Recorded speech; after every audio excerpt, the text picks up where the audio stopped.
I'd like to share with you today about some product updates and product improvements we've made on our V-Ride lineup. First, I'll be talking about 3 new engine offerings that we have for this year. The first is on our 52-inch model. We're going to be offering a Kawasaki FT730. That's a EFI engine. It's 26 horsepower. We've had that on our Tiger Cat now for the last couple of years, and it's been well received. It's been a strong performer, so we think it'll do well on the V-Ride as well. Also for the 52, which I have next to me here, is a 37-horse Briggs Vanguard Efi. Let me be the first to say we heard you loud and clear when you wanted more horsepower on the 52-inch decks. Last year we had it on the 61s, and it wasn't too shortly after we heard about requests for it on the 52.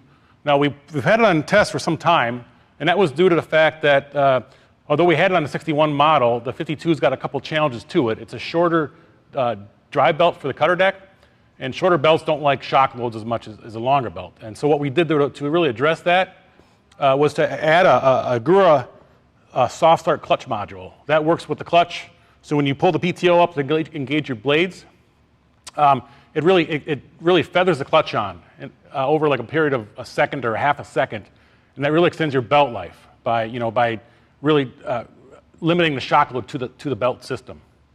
And so that software module was used on our Windstorm previous years, and it works so well in this 52-inch 37. We're going to add it to all of our 37 and up horsepower V-Rides for the coming models, which leads me to my next engine I want to tell you about, and that is on our 61-inch model. We're going to be going to a 38 Kawasaki Fx 1000 EFI engine. That's a new engine for Kawasaki. It features their electronic throttle control, and what that does, it keeps your engine RPM up as your load increases, and you're really gonna notice that in the heavy wet grass. Your blade speed's not gonna slow down, which it's gonna leave you with a better quality of cut. You can be more productive during the day because of that. And so now I want to move and talk about some features on the machine. This year we've blacked out a few components for some aesthetic looks. So if we look at the caster fork down here, we've made that a black textured part, or black crinkle part, similar to what we did on the Cheetah 2 and the Turf Tiger 2 last year. So we're getting the same treatment here on the V-Ride. Also, if you look at the deck lift link, last year this was Cat's Eye Gold. It's black texture as well this year. It kind of complements the machine. It complements the muffler guard here over the muffler. And so that's kind of a nice look to the machine. So we go to the back, the operator station. You notice here in the decal on the dash panel, we've got a dotted circle there with the words 12 volt below it, or 12V below it. That is an accessory plug that you can purchase at your Scag dealer. So we added a cutout to the panel, and to accept this new plug, and really all the operator has to do is go to a Scag dealer, purchase the plug, come back, and you trim the decal out to expose the hole underneath. You pop it in and you plug it in your harness, and now you've got a 12 volt outlet for charging cell phones and other devices that you might have with you. And speaking of cell phones, we've also added a mesh pocket here to the side of the pad. It works great because everybody's carrying cell phones with them. This really came about last year at GIE, the expo show. I was working the outside demo booth, and a young couple came up to me, and it was a husband and wife, and she was the primary operator of the V-Ride, and she went on about how she loved the V-Ride so much. She just couldn't stop raving about it, but she said, you know what, I wish I had a place to store my cell phone.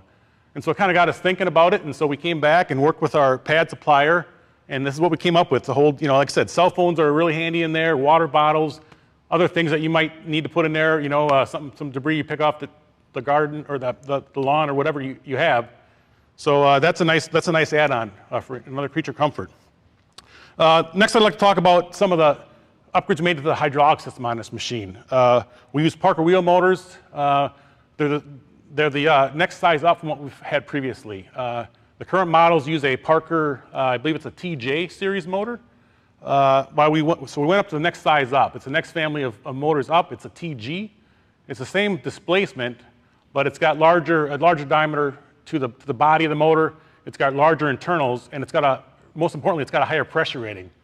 And what that allowed us to do was to use a higher pressure shock valve in our pumps. Our Hydrogear pumps now have a higher pressure shock valve in them, and this allows the system to run at a higher pressure. Higher pressures allow really the engine to transmit more power to the wheels.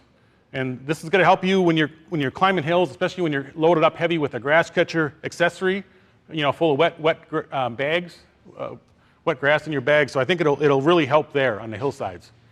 If we move around to the back of the machine, we're proud of our Spacious operator platform.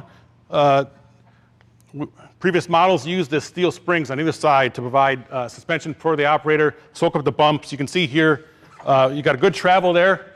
These springs have been great for us over the years. But one thing we wanted to do was to add some adjustability to the system. So we replaced these two steel springs here with two of these style springs. This is an iso-elastomer spring. So it not only gives you the same travel that we've had, but it also does absorb some vibrations. These bigger engines, a little more vibration to them, so it'll help really reduce that and isolate that vibration so the operator doesn't feel it on his feet. And I talked about adjustment. So here we have 3 holes you can see in this plate.